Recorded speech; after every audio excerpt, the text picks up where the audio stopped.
This is NASDAQ with chartbolt.com. This is the 2-hour chart. So we see this momentum going back up.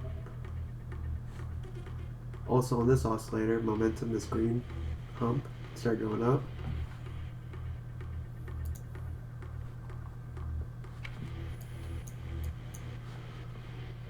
Jumped off support right here.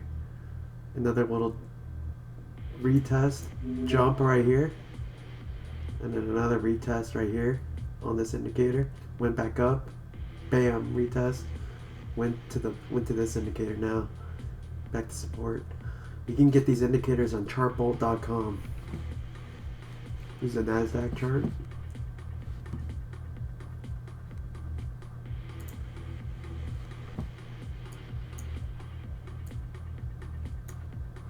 See, retested right to the T, right to this indicator, went back down.